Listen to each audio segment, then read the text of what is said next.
So as it happens, the setting is actually not in layout. Somewhat counterintuitively, it is actually up here in chart type. You'll see there's a setting here for margin around whole graphic. Again, this is maybe not the most intuitive thing, but this is actually where we can make this adjustment. And if we put a bigger value here, you'll see it slides up. We start to see the names, the entire names of the country, but United Arab Emirates still I can't see. So I'm actually gonna find another solution to this. I'm gonna go back to the data and actually just change the name here. I'll just call it UA Emirates. And then if we go back to the preview, you see it's been shortened. Now we can see the names of all the countries. We can maybe even tighten this up a bit, say 26, or maybe even less, 20. Nope, 26 is better. Now we can read all the names of the countries. This thing about 2018 up here on the left, I'm going to actually also do that back in the data file, where it says 2018. I'll say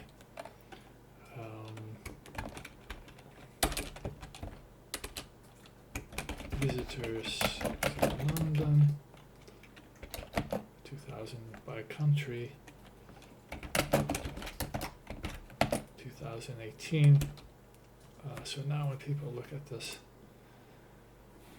visualization, they know what it is they're looking at. I'm not totally happy with the great difference between the widths of the bars, because different regions have different numbers of countries, but for the time being I'm going to accept that. You'll see that when you roll over you actually get the precise value for that country. So it says USA 2,629. If we look over here at Switzerland, 423. Belgium, 511. These numbers I think we have to assume are not necessarily accurate for that year, for that country. These just happen to be numbers gathered by that company, and so in the long run this maybe is not going to be a tip-top sort of visualization, because I think the data is a bit skewed. Latin America only has 4 countries of visitors. Certainly people have been coming to London from all Latin American countries. But let's continue for the purposes of this exercise. And one thing I don't really like here is that all the bars are the same color. So I'm going to go and look at the layout. I'm sorry, not layout, but the chart style. This is where we get choices for colors. And this is where we can make the choice to color by column or color by row. And so by column, they're talking about data columns. So at the moment, all the countries are in a column. The countries could be in a row, they're in a column. So if we want the countries to have different colors, we have to actually color them by row. So now we've got multiple colors, and we can actually choose different palettes, prefab palettes here, some of which are going to be better than others. This is a kind of pastel palette. This one is called Antique. I'm kind of happy with the first one. It's also possible to edit these palettes. You see here there's edit color palette. You can change these values. But I'm just going to take it as it is. What I don't like too much is that I've got now this list up here of all the countries with the code. It's given me a legend, and I don't really want that to show. So then the question is, where can we go to fix that? Well, there's a legend category here. If I turn it off, it disappears. We've also lost the main legend. We said visit countries by visitors to London by country.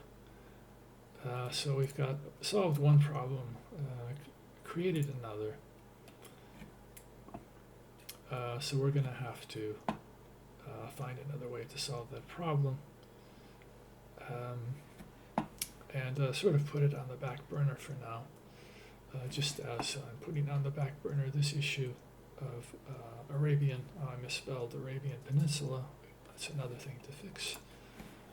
Let's go and fix that here.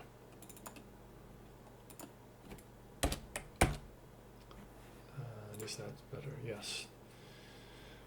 I guess we could shorten this up.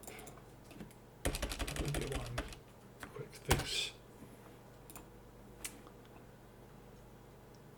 So this is, in any case, an introduction to working with Flourish. As I said, this visualization, I think, still needs some refinement. You'll find with Flourish that there are some very nice things you can do fairly quickly. Other things are going to be more challenging. Some things might, in the long run, not be possible. I should also give my visualization here a name, the file a name. I'll just call it London Visitors. So when I log back into my Flourish account, I'll be able to find it. There's also an export and publish option up here. We'll come to that later. We're not to the publication point yet. Just being introduced to the tool here. So as an exercise, what I'd really like you to do is to go to the data.london.gov.uk website to peruse the data, to choose a data file that interests you, import it into either Excel or to Google Sheets, and look at it and see which which sort of parameters do you think you might want to correlate to look for trends, because that's really what we're generally looking for in data visualizations, is trends.